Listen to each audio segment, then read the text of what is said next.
বাবাজি এবার আপনারা কি জানেন ইমাম হোসেনের সঙ্গে ইয়াজিদের লড়াই কেন হয়েছিল, কারবালার যুদ্ধ কেন হয়েছিল, আর ইমাম হোসেন কারবালায় কেন গিয়েছিল? বাবাজি একটা কথা মনে রাখবেন, বক্তব্যের শুরুতে আপনাদেরকে বলেছি পৃথিবীর মধ্যে ব্রাদার মানুষের হেদায়েতের জন্য, মানুষের শিক্ষা দীক্ষার জন্য নবীগণদেরকে আল্লাহ পাক প্রেরণ করেছে।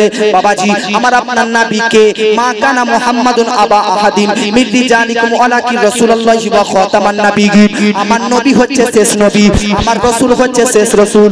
ইনার পর আর কোনো নবী আসবে না, ইনার পর আর কোনো পয়গম্বর আসবে না, ইনার পর আর কোনো রাসূল আসবে না। জগৎবাসী ইনার পর আর কোনো পয়গম্বর নবী আসবে না, তার মানে এটা নয় যে শিক্ষা বন্ধ হয়ে যাবে, দীক্ষা বন্ধ হয়ে যাবে, আজকে ইসলামের প্রচার করা ব্রাদার প্রসার করা বন্ধ হয়ে যাবে।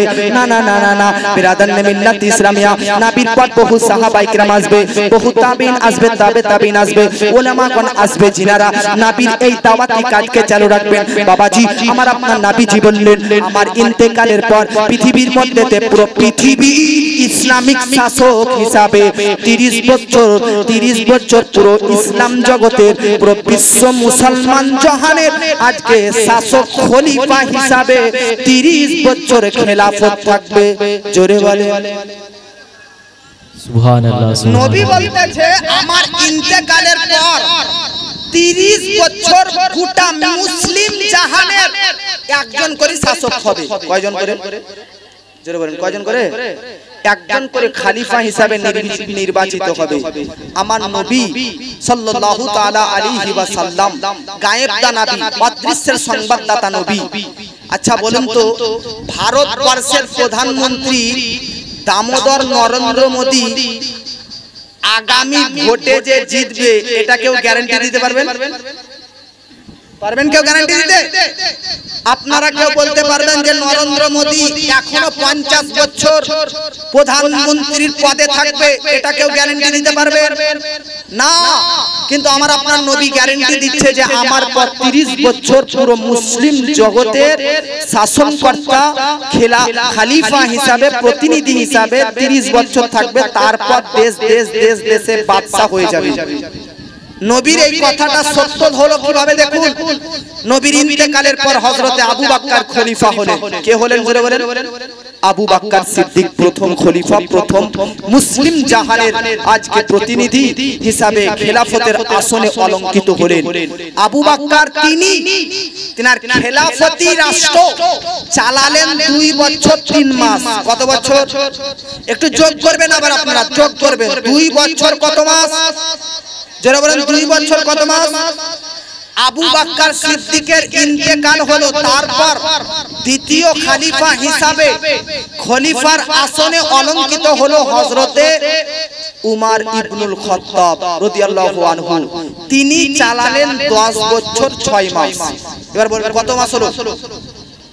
ওই দিকটা 2 বছর 3 মাস, আর এদিকে হযরতে উমর ইবনুল খাত্তাবের 10 বছর 6 মাস, তাহলে কত হয়? 12 বছর 9 মাস নাকি?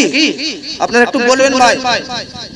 হযরতে উমরের ইন্তেকালের পর হযরতে ওসমান গনি তিনি তৃতীয় খলিফা হিসাবে নিযুক্ত হলেন, নির্বাচিত হলেন। তিনি থাকলেন মোট 12 বছর। কত বছর? পূর্বে কত ছিল? 12 বছর। আর এইদিকে ওসমান গনির 12 বছর। 12 আর 12 যুক্ত করলে হয় 24, আর এদিকে 9, 24 বছর 9 মাস নাকি? হযরতে ওসমান গনির ইন্তেকালের পর হযরতে আলী হয় 4 বছর 9 মাস। কত বললাম? 4 বছর 9 মাস, তার 24 বছর 9 মাস, আর এদিকে 4 বছর 9 মাস। 24 কে 4 দিয়ে যোগ করলে হয় 28, আর এইদিকে 9 মাস, আর এই আলীর 9 মাস, 9 9 18, 12 মাসে 1 বছর নাকি? তাহলে 1 বছর নিয়ে নিলাম 29 বছর। 29 বছর কত মাস হলো? 6 মাস। হযরতে আলীর ইন্তেকালের পর ইমাম হাসান খলিফা হলেন মুসলিম জাহানের, মুসলিম বিশ্ববাসীর প্রতিনিধি হিসাবে। তিনি চালালেন 6 মাস। বলেন কত বছর হলো? 30 বছর হলো কেন না 29 বছর 6 মাস আর এদিকে ইমাম হাসানের 6 মাস 30 বছর হলো কেন না জোরে বলেন হলো কেন না আবু বকর সিদ্দিকের 2 বছর 3 মাস হযরতে উমর ইবনুল খাত্তাব রাদিয়াল্লাহু তাআলা আনহুর 10 বছর 6 মাস হযরতে উসমান গনির 12 বছর হযরতে আলীর 4 বছর 9 মাস আর হযরতে ইমাম হাসানের 6 মাস টোটাল হবে দেখবেন 30 বছর নবীর কথা বাস্তব হলো কি হলো না জোরে বলেন হলো কি হলো না বাবাজি আজ কিছু মানুষ প্রশ্ন করতে থাকে নবী অদৃশ্যের খবর জানতেন কি জানতেন না অদৃশ্য বুঝেন ভাই বুঝেন না আপনারা গায়েব বুঝেন গায়েব আচ্ছা বলেন তো কালকে কি হবে আপনারা কেউ জানেন এটা কি কোনো স্কুলে পড়ালেখা করা হয় যে আগামী কালকে এটা ঘটবে এটা কোন স্কুলে জ্ঞান দেওয়া হয় না এটা হচ্ছে গায়েব এটা অদৃশ্য যে জ্ঞান যুক্তি খাটিয়ে মাইন্ড খাটিয়ে আজকে কম্পিউটার খাটিয়ে বিভিন্ন ভাবে খাটিয়েও যে জ্ঞান সঞ্চয় করা যায় না তাকে গায়েবের জ্ঞান বলে মাটির নিচে কি হচ্ছে আপনার মুআজ্জাজ ভাবার বাইরে যুক্তির বাইরে পড়ার বাইরে আসমানের উপর কি হচ্ছে আপনার যুক্তির বাইরে আপনার ভাবার বাইরে আপনার কম্পিউটারের বাইরে আজকে মুআজ্জাজ 10 বছর পর কি হবে 20 বছর পর কি হবে 50 বছর পর কি হবে এটা আপনার জ্ঞানের বাইরে মাইন্ডের বাইরে যুক্তির বাইরে আপনার নবী আমার নবী অদৃশ্যের সংবাদদাতা তিনি জানতেন যে আকাশে কি হতেছে তিনি জানতেন জমিনের মধ্যে কি হতেছে তিনি জানতেন আজকে মুআজ্জাজ সামাইনে কিরাম 10 বছর কি হবে এইজন্য নবী আজকে 2000 কিলোমিটার দূরে বদরের যুদ্ধ হতেছে তো 2000 কিলোমিটার দূর থেকে নবী সবকিছু দেখতে পাচ্ছেন মোতার যুদ্ধ কয়েক শত কিলোমিটার দূরে হচ্ছে নবী কয়েক শত কিলোমিটার দূর থেকে আজকে নবী সবকিছু দর্শন করতেছে এক কথাতে নবী পাক কিয়ামত পর্যন্ত কি কি ঘটবে সবকিছু বলে দিয়েছেন সবকিছু জানতেন আমার নবী জানতেন কে জান্নাতে যাবে কে জাহান্নামে যাবে কে জান্নাতে যাবে কে জাহান্নামে যাবে সবকিছু জানতেন আজ কিছু ব্যক্তি প্রশ্ন করে ইমাম হোসেন কারবালার প্রান্তরে শহীদ হবে এটা নবী জানতেন কি জানতেন না এটা নবী জানতেন কি জানতেন না তো আমি বলতে চাই পাগলা যে নবী কবরের ভিতরের খবর বলতে পারে যে নবী জান্নাতের কয়টি দরজা কয়টা শিকল কয়টা গাছ বলতে পারে যে নবী কিয়ামত কিভাবে অনুষ্ঠিত হবে এটা বলতে পারে যে নবী কিয়ামত পর্যন্ত কোন মানুষ জান্নাতে যাবে কোন মানুষ জাহান্নামে এটা যদি বলতে পারে তো ওই নবী অবশ্যই কারবালার প্রান্তরে ইমাম হুসেন শহীদ হবে এটা জানতেন এইজন্য বেরেলির ইমাম ইশক মোহাম্মদ আলা হযরত আজিমুল বরকত লিখতেছে और कोई गायब क्या तुमसे नेहा हो भला जब ना खुदा ही छुपा तुम पे करो सुभान अल्लाह सुभान अल्लाह सुभान अल्लाह जोरे बोलें और मोहब्बते बोलें ইমাম হোসেন কারবালার প্রান্তরে শহীদ হবেন এটা আমার নবী জানতেন ইমাম হোসেন যেই দিন জন্মগ্রহণ করলেন আচ্ছা বলেন তো ইংরেজি কত সাল চলতেছে 2000 কত 25 আর আরবি কত বাহ 1400 কারবালার যুদ্ধ কত সালে হয়েছে 61 সালে কত তাহলে এখন চলছে 1447 আরবি আপনি 61 সালে কারবালার যুদ্ধ 1447 থেকে 61 মাইনাস করুন যত হবে তত বছর পূর্বে ইমাম হোসেন কারবালার প্রান্তরে শহীদ হয়েছেন অর্থাৎ কারবালার যুদ্ধ হয়েছে 1447 থেকে 61 মাইনাস করলে কত হয় যত হয় ততটাই তত বছর হলো কারবালার যুদ্ধ হওয়া তাহলে আমরা জানলাম এখন চলছে 1447 কারবালার যুদ্ধ হয়েছে 61 সালে আর ইমাম হোসেন জন্মগ্রহণ করতেছে 4 নম্বর সালে কত নম্বর চলে বলেন কত নম্বর 4 তাহলে 61 সালে ইমাম হোসেন শহীদ আর 4 সালে ইমাম হোসেন জন্ম 61 থেকে 4 মাইনাস করবেন যত বছর হবে তত বছর আমার ইমাম হোসেনের বয়স জোরে বলেন সুবহানাল্লাহ বাবাজি মিল্লাত ইসলামিয়া বিরাদান মিল্লাত ইসলামিয়া পৃথিবীর মধ্যে আমার নবীজি সাল্লাল্লাহু তাআলা আলাইহি ওয়াসাল্লাম বিরাদান মিল্লাত ইসলামিয়া আপনাদের একটা জানানোর জন্য একটা কথা বলতেছি আমার নবী ছেলে এবং মেয়ে কয়টা আপনারা জানেন এ মা বোনরা আপনাদের বাড়িতে কয়টা ছেলে মেয়ে আপনারা তো জানেন কিন্তু নবীর বাড়িতে নবীর ঘরে কয়টা ছেলে মেয়ে জেনে নিন আমার নবীর স্ত্রীগণ টোটাল হচ্ছে 11টা কটা বললাম এই বক্তব্য শুনে কোনো যুবক ব্যক্তি ভুল ভাববেন না যে হুজুর নবী 11টা বিয়া করেছে তো কমপক্ষে আমি তো 2টা করবই। হুজুর নেদিকে একটু বুঝান কেন যে নবী 11টা করেছে তখন আমরা তো 2টা কমপক্ষে করতে পারি। আমি বলতে চাই আপনার মাইন্ড আর নবীর মাইন্ড কি সমান ব্রাদার? আপনার সঙ্গে আর নবীর সঙ্গে কি নবীর তুলনা হয়? আমার সঙ্গে আর নবীর সঙ্গে কি মেল হয়? না। নবীর জন্য আল্লাহ পাক জায়েজ করে দিয়েছেন যতটা বিবাহ করতে পারেন আর যাকে ইচ্ছা বিয়ে করে ছাড়তেও পারেন। সুবহানাল্লাহ। এটা আল্লাহ পাক কোরআনের মধ্যে বলেছে। আমার নবীর 11টি স্ত্রী। 1 নম্বর হযরতে খাদিজা, 2 নম্বর হযরতে সাউদা, 3 নম্বর হযরতে আয়েশা, 4 নম্বর হযরতে যায়েনব বিনতে হাজাস, 5 নম্বর হযরতে উম্মে সালমা, 6 নম্বর হযরতে যায়েনব বিনতে হাজাস, 7 নম্বর উম্মে হাবিবা, 8 নম্বর উম্মে সালমা, 9 নম্বর মাইমুনা, 10 নম্বর জাভেরিয়া আর 11 নম্বর হচ্ছে হযরতে উম্মে সালমা। জোরে বলুন সুবহানাল্লাহ। নবীজির এই 11টি স্ত্রীর মধ্যে কতটা স্ত্রী গর্ভবতী হয়েছিলেন শুনেন মা বোনরা, কতটা স্ত্রী বাচ্চা জন্ম দিয়েছিলেন। তাহলে এটা জানতে গেলে আমাদেরকে জানতে হবে নবীর ছেলে মেয়ে কয়টা। তো মনে রাখবেন আমার নবীর ছেলে এবং মেয়ের সংখ্যা মোট হচ্ছে কটা বলেন? জোরে বলেন কটা? 60টা। আব নবীর মেয়ে কয়টা ছেলে কয়টা? 4টা মেয়ে আর 3টি ছেলে। আর এইদিকে মনে আছে তো 11টা স্ত্রী? হ্যাঁ, 4টা মেয়ে 3টি ছেলে। নাম শুনে নিন। 1 নম্বর মেয়ে হযরতে যায়েনব, 2 নম্বর হযরতে উম্মে কুলসুম, 3 নম্বর হযরতে রুকাইয়া আর 4 নম্বরটা আপনারা বলেন। বাহ, মা ফাতেমা। আবার শুন 3টি ছেলে, নবীজি 3টি ছেলে। একটার নাম হযরতে ইব্রাহিম, একটার নাম হযরতে আব্দুল্লাহ আর একটা আপনারা বলেন কাসেম। কি বললাম? কাসেম। তাহলে নবী 3টি আব্দুল্লাহ, কাসেম, ইব্রাহিম আর 4টি মেয়ে কুলসুম, যায়েনব, রুকাইয়া আর মা ফাতেমা রাদিয়াল্লাহু আলাইহিম আজমাইন। এই নবীর 60টা ছেলে মেয়ে। আমি বলেছিলাম নবীর স্ত্রী কয়টা? আচ্ছা ভাই, প্রত্যেকটা স্ত্রী যদি একটা করেই বাচ্চা জন্ম দেয় তো কমপক্ষে 11টা ছেলে মেয়ে হবে কি হবে না নাকি? তাহলে 60টা ছেলে মেয়ে নবীর, এর মানে হচ্ছে যে সব স্ত্রী বাচ্চা জন্ম দেয়নি। আবার নবীজির 11টি স্ত্রীর মধ্যে 1 নম্বরে যিনাকে বিবাহ করেছিলেন হযরতে খাদিজাতুল কুবরা, তিনার পেট থেকেই সন্তান হয়েছিল 6টা। জোরে বলুন কয়টা? একটা স্ত্রীর পেট থেকে 6টা। আব নবীর তো 60টা ছেলে মেয়ে, একটা বাদ দিয়ে 6টা। আমি বলে দিই যে কোন কোন ছেলে মেয়েটা মা খাদিজার পেট থেকে। তো মূলত 4টি মেয়ে যায়েনব, উম্মে কুলসুম, রুকাইয়া, মা ফাতেমা মা খাদিজার পেট থেকে জন্ম নিয়েছে।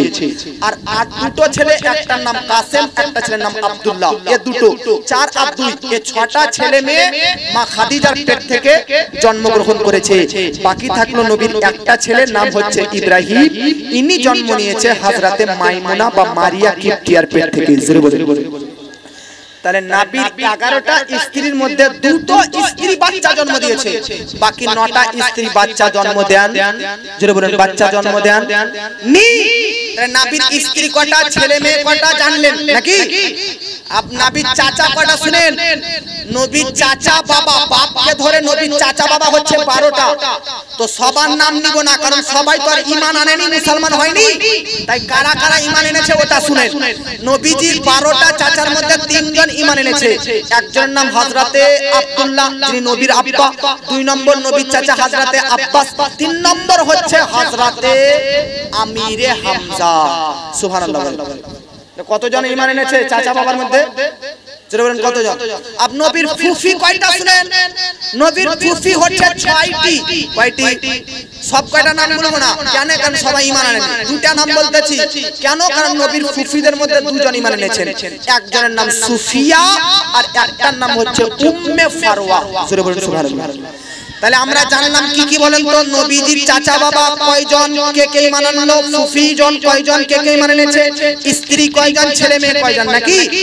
এবার আসুন নবীর পুতা পতিন কটা আর নাতি নাতিন কটা জানতে চান কিনা? এই চাচা পুতা পতিন আছে কিনা? আপনাদের আছে কিনা? আপনার আছে? পুতা আছে না শুধু ছেলে? ছেলে মেয়ের বিয়ে দেন নাকি? দেন। কোনো বিয়ে দেন? আপনাদের মধ্যে কার পুতা আছে একবার হাত তোলেন তো ভাই। পুতা গো চাচা আপনার পুতা আছে? বাহ, তাহলে আপনাদের পুতা আছে। মা বোনদেরকে যদি বলি হুজুর নিয়ে আপনারা হাত তোলেন, তারা সব গায়ে কাপড় খুলে হাত তোলে গো। আর আপনারা সব কি করছেন গো? সুবহানাল্লাহ যদি মা বোনদেরকে বলতে বলি তো আমাকে লাগছে আপনাদের শীতলতা পর্যন্ত কাঁপবে।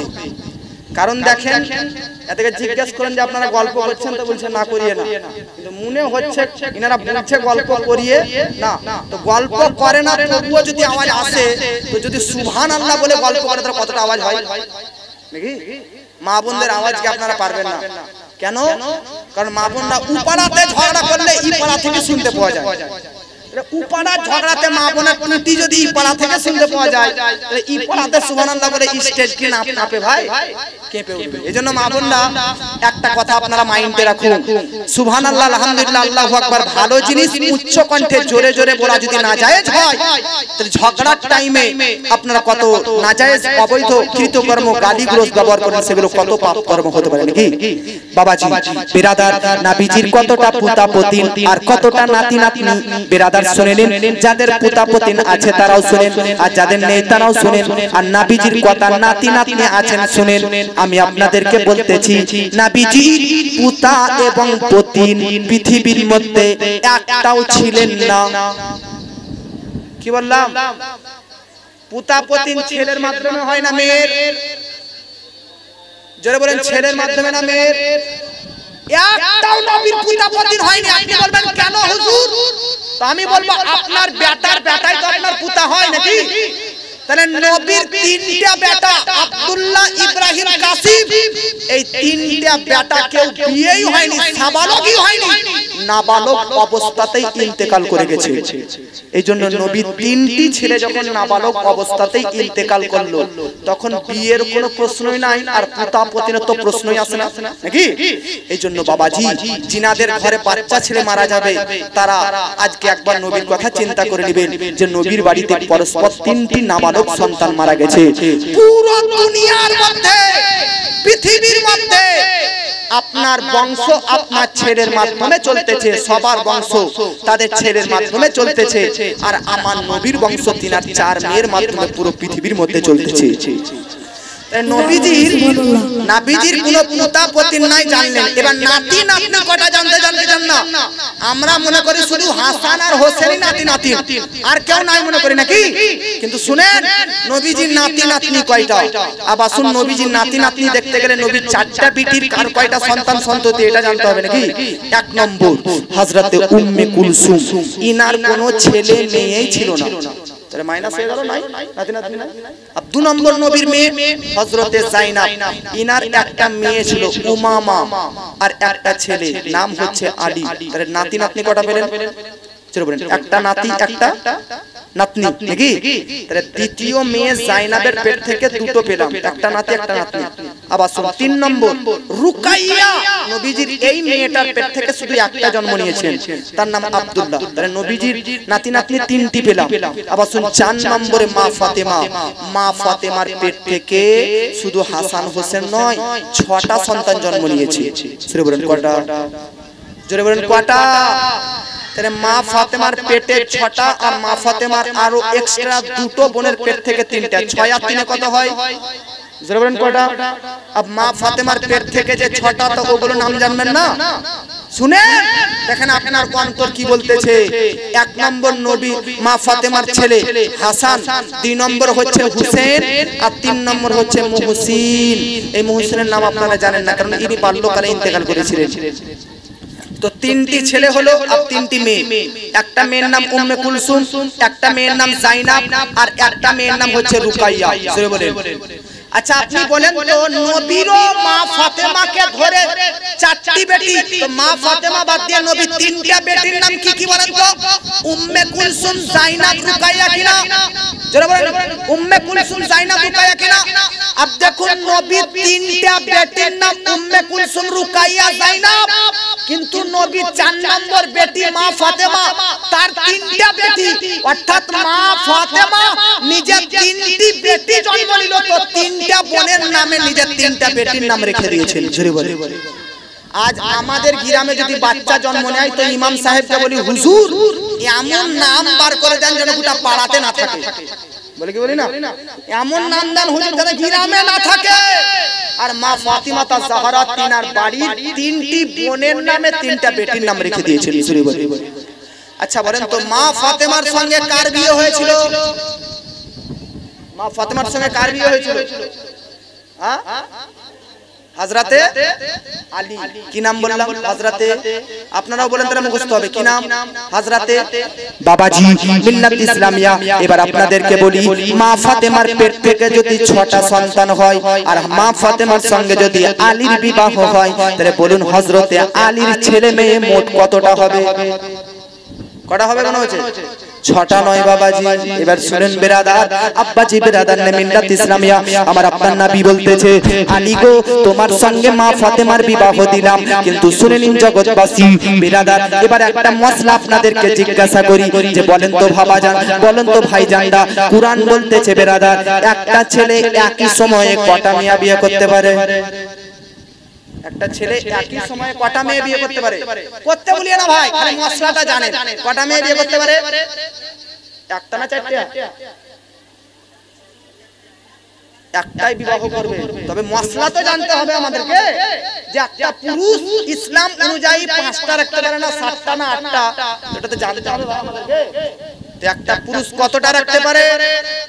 যারা বলেন 4টা আপনার বাড়িতে, এটা ইসলামের একটা বিশাল রহস্য রয়েছে। আপনি বলবেন যে ইসলাম যৌবন ধর্ম, ইসলাম কি ব্যাপার? মা বোন না মনে করবে যে আমি একটা বউ থাকতে আরো 3টা বউ পারমিশন দিচ্ছে, কিন্তু না, ইসলাম 4টি মেয়ে রাখার কারণ অনেক ইসলামী ইতিহাস পড়ে রয়েছে, ওগুলো আমি যাচ্ছি না। তবে আপনাদেরকে একটা মশলা বলতেছি, আমার ধরেন একটা বিয়ে হয়েছে, তো আমার বাড়িতে বউ থাকতে আরো 3টা মেয়েকে বিবাহ করে বাড়িতে আনতে পারি কি পারি না? জোরে বলেন পারি কি পারি না? বাবাজি মিল্লাত ইসলামিয়া, তাহলে আমি একটা বিবাহ করেছি, আমি আরো 3টা মেয়ে বিবাহ করে কিন্তু বাড়ি আনতে পারি। বাবাজি কেন? কারণ শরীয়ত আমাকে, শরীয়ত আমার জন্য হালাল করেছে, শরীয়ত আমার জন্য জায়েজ করে দিয়েছে যে তুমি একই সঙ্গে 4টা মেয়ে বিবাহ করতে পারো। কিন্তু নবী হচ্ছে শরীয়তের মালিক, নবী হচ্ছে শরীয়তের মালিক, নবী হচ্ছে কানুনের মালিক। নবী বলতেছেন আলী সাহাবী প্রত্যেকটি পুরুষের জন্য তার স্ত্রী থাকতে আরো 3টি স্ত্রী রাখতে পারে। তবে আদি শুনো শুনো শুনো, আমি তোমার সঙ্গে আমার বেটি মা ফাতেমার বিবাহ দিলাম, যতদিন মা ফাতেমা বেঁচে থাকবে ততদিন তোমার জন্য অন্য নারীকে বিবাহ করা আমি নবী শুধুমাত্র তোমার জন্যই হারাম করে দিলাম। জোরে বলেন বাবাজি। তাহলে বেরাদার কি বুঝলেন? আমার নবীজি কানুনের মালিক, একটা পুরুষ একই সময় 4টা মেয়ে বিবাহ করতে পারে, হালাল হালাল হালাল। কিন্তু নবী বলতেছে আলী তোমার জন্য মা ফাতেমা যতদিন বেঁচে থাকবে ততদিন তোমার জন্য অন্য মেয়েকে বিবাহ করা হালাল নয়, হারাম হারাম হারাম। তাই বাবাজি হযরতে আলী মা ফাতেমা যতদিন বেঁচে ছিলেন ততদিন অন্য জায়গায় বিয়ে করতে পারেননি, অন্য জায়গায় বিবাহ করেননি, অন্য জায়গায় নিকাহ করেননি। মা ফাতেমা জাহরা তিনার ইন্তেকাল হয়ে যাবার পরে হযরতে আলী আরো এক্সট্রা 8টা বিবাহ করে। কটা বললাম? মা ফাতেমার ইন্তেকাল করে হযরতে আলী আরো কটা বিবাহ করলেন? 8টা। তাহলে মা ফাতেমাকে নিয়ে কটা হলো? মা ফাতেমার পেট থেকে তো 6টা সন্তান সন্ততি জন্ম নিয়েছিল, এবার বাকি এই 8টা স্ত্রীর পেট থেকে তো সন্তান সন্ততি জন্ম নেবে নাকি?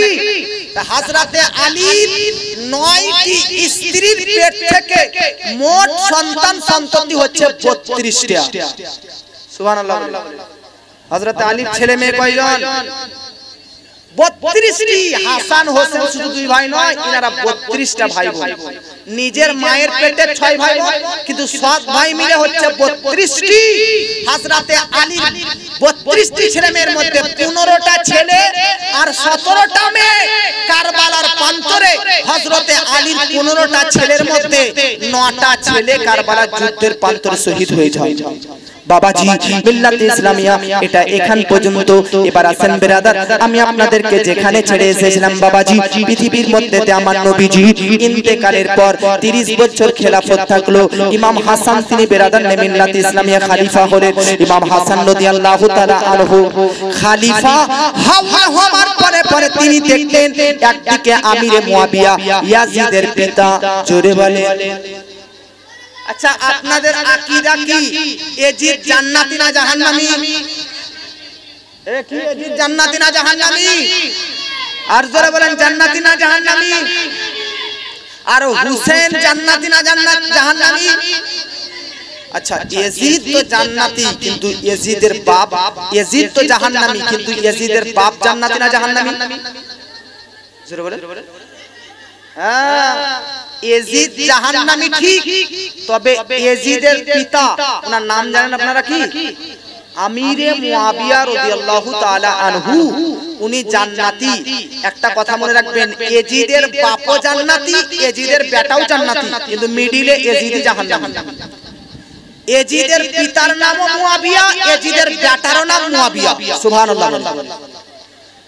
শারহে বুখারী আল্লামা বদরুদ্দিন আইনি তিনি বলতেছেন, মুয়াবিয়া নামে 1,25,000 সাহাবায়ে কেরামের মধ্যে 20টির উপরে সাহাবীর নাম মুয়াবিয়া নামে ছিল। জোরে বলে। অনেকেই বলে, যারা শিয়াপন্থী খারজি রাফজি, এরা বলে যে মুয়াবিয়া নামটা খারাপ। কেন? কারণ মুয়াবিয়া তো জাহান্নামী বলে, তো মুয়াবিয়া নামটা খারাপ। আমি বলতে চাই, মুয়াবিয়া শুধু ইয়াজিদের বাপের নাম ছিল না, আরো 20টির চাইতে বেশি সাহাবীর নাম ছিল। আমার নবীর আদর্শ হচ্ছে, সাহাবীর মধ্যে যদি কারো নাম খারাপ দেখতে পেতেন তো নবী সঙ্গে সঙ্গে তার নামটা চেঞ্জ করে ভালো নাম রেখে দিতেন। তো 20টি সাহাবীর নাম মুয়াবিয়া। মুয়াবিয়া নামের অর্থ যদি খারাপ হয়, তাহলে বলুন, নবী কি 20টি সাহাবীর নাম কখনো উচ্চারণ করেননি, কখনো শুনেননি? আর তাদের নাম চেঞ্জ কেন করলেন না? তো নানান রকম প্রশ্ন আসবে। এজন্য গাদ্দারি করা বন্ধ করুন। ইয়াজিদের পিতা তিনি মুআজ্জাজ জামানে কেরাম 6 নম্বর হিজরিতে সুলহ হুদাইবিয়ার পর ঈমান এনেছিল, কিন্তু মক্কার পরিস্থিতি, আবু জেহেল আবু লাহাব কাফেরদের রাজত্ব ছিল, তাই ইয়াজিদের পিতা নিজের ঈমানকে লুকিয়ে রেখেছিল, প্রকাশ করেননি। কিন্তু মক্কা যখন ফাতহ হয়ে যায়, মুসলমানের পক্ষে জয় লাভ করে, তখন হযরতে আমিরে মুয়াবিয়া আমার নবীর কাছে এসে নিজের ইসলাম আনাটা প্রকাশ করে দেন। সুবহানাল্লাহ, সুবহানাল্লাহ, সুবহানাল্লাহ। ইয়াজিদের পিতা হচ্ছে একজন জান্নাতি এবং সাহাবী রাসূল। জোরে বলে। ইয়াজিদের পিতা কাতিবে ওহী ছিলেন, কাতিবে ওহী। আপনারা বাংলাতে যে লিখে তাকে লেখক বলেন, ইংরেজিতে রাইটার বলেন, আর আরবিতে বলা হয় কাতিব। আর ওহী কাকে বলে? আল্লাহর পক্ষ থেকে নবীর উপর যেটা অবতীর্ণ হতো ওটার নাম হতো ওহী। বাবাজি বিরাদার, পৃথিবীতে কুরআন এসেছে 23 বছর ধরে। কত বছর ধরে বললাম? আল্লাহর কাছ থেকে দুনিয়ার মধ্যে পৃথিবীতে কুরআন মানুষের প্রয়োজন অনুযায়ী কত বছর এসেছে? 23 বছরে এসেছেন। বাবাজি যখন যখন কোরআনের আয়াত অবতীর্ণ করা হতো, যখন যখন কোরআনের আয়াত নাজিল হতো, আমার নবীজি সাল্লাল্লাহু তাআলা আলাইহি ওয়াসাল্লাম হযরতে আমিরে মুয়াবিয়াকে এবং আরো অন্যান্য কিতাবের মধ্যে লিখতেছে 14টি এমন সাহাবী ছিলেন, 14টি এমন সাহাবা ছিলেন যিনারা কোরআনের আয়াতগুলোকে মুখস্থ করতেন এবং গাছের পাতাতে বা বেরাদার পাথরের মধ্যেতে লিখে লিখে রাখতেন। যে 14টি সাহাবী কুরআন লেখার দায়িত্বে ছিল, ওই 14টি সাহাবীর মধ্যে 7 নম্বরে হযরতে আমিরে মুয়াবিয়া, তিনি হচ্ছেন ইয়াজিদের পিতা। জোরে বলেন সুবহানাল্লাহ। বাবাজি আজ যারা বেরাদারনে মিল্লাতে ইসলামিয়া, আজকে যারা ইয়াজিদের বাপকে জাহান্নামী বলে, আজকে যারা ইয়াজিদের বাপকে বেরাদার কাফরা বন্ধ করে দাও, সূরা ফাতিহা পড়া বন্ধ করে দাও, সূরা ইখলাস পড়া বন্ধ করে দাও, সূরা বাকারা পড়া বন্ধ করে নাও। হতে পারে আমিরে মুয়াবিয়া সূরা ফাতিহাটা লিখেছিলেন, হতে পারে বেরাদার হযরতে আমিরে মুয়াবিয়া সূরা বাকারাটা লিখেছিলেন। 14টা সাহাবী কোরআন লেখার দায়িত্বে ছিল, কিন্তু কোনো কিতাবে তো লেখা নাই যে এই সাহাবীটা এই সূরাটা লিখেছিলেন। তাই হতে পারে আমিরে মুয়াবিয়া কোনো না কোনো সূরা লিখেছেন। যারা আমিরে মুয়াবিয়াকে জাহান্নামী বলবে বাবাজি, তাদেরকে কোরআন পাঠ করা বন্ধ করতে হবে। কেন? কারণ জাহান্নামীর হাতের লেখা কোরআন কি পাঠ করা যাবে? কিন্তু আমরা তো সুন্নি মুসলমান, আমরা আমিরে মুয়াবিয়াকে জান্নাতি মানি। আর যারা কোরআন পাঠ করে তারাও জান্নাতি, যারা কোরআনের লেখক তারাও জান্নাতি। যার প্রতি কোরআন নাজিল হয়েছে তিনি তো জান্নাতের মালিক নবীজি। হে বাবাজি, পৃথিবীর মধ্যে হযরতে আমিরে মুয়াবিয়া ইয়াজিদের পিতা, নিশ্চয়ই তিনি জান্নাতি। তিনাকে জান্নাতি বিরাদার আমার আপনার নবীজি তিনার জন্য কয়েকবার দোয়া করেছেন। তিনার বিদ্যার জন্য, তিনার জ্ঞানের জন্য, তিনার হেদায়েতের জন্য, তিনার সাহসিকতার জন্য বহুবার নবী তিনার জন্য দোয়া করেছেন। বাবাজি, দোয়া কার জন্য করা হয়? কাফেরের জন্য না, না না। মুশরিকের জন্য না, না না। মুনাফিকের জন্য না, না না। দোয়া তো জান্নাতি ব্যক্তিদের জন্য করা হয়। তার জন্য আমার আপনার নবীজি কয়েকটি ক্ষেত্রে, কয়েকটি সময়ে নবীজি ইয়াজিদের পিতার সম্পর্কে বিরাদার দোয়া করেছেন। বহু দলিল রয়েছে, বহু কিতাব থেকে প্রমাণিত রয়েছে ইয়াজিদের পিতা জান্নাতি, জান্নাতি, জান্নাতি। আমি বলতে চাই বাবাজি, ইয়াজিদ হচ্ছে বিরাদার ইরাক শহরের হচ্ছে তিনি বাদশা, ইরাক শহরের বাদশা। আর বিরাদার হযরতে ইমাম হাসান তিনি হযরতে আলীর ইন্তেকালের পর হযরতে আলীর বড় বেটা ইমাম হাসান খলিফা হলেন, মুসলিম জাহানের প্রতিনিধি হিসাবে নিযুক্ত হলেন। ইমাম হাসান দেখলেন একদিকে আমিরে মুয়াবিয়া, একদিকে আমি হাসান, মুসলিম জাহানের মধ্যে একজন ইমাম থাকাটা ভালো। বলেন তো মসজিদে দুটো ইমাম থাকলে বেশি ভালো হবে না একটা ইমাম থাকলে বেশি ভালো হবে? দুটো থাকলে না একটা না, দুটো থাকলে দ্বন্দ্ব লাগবে। দুটো থাকলে বেতন কম হবে, দুটো থাকলে এরর পার্টি হবে, গ্রুপ হবে। কিন্তু একটা থাকলে সবাই তার ভক্ত হয়ে যাবে নাকি? এই জন্য ইমাম হাসান তিনি সবকিছু বুঝে সুঝে 6 মাস খেলাফতের আসনে বসার পর ইয়াজিদের বাপকে রাজা বাদশা খেলাফতটা হস্তান্তর করে দিলেন কয়েকটা শর্ত দিয়ে। জোরে বলেন সুবহানাল্লাহ।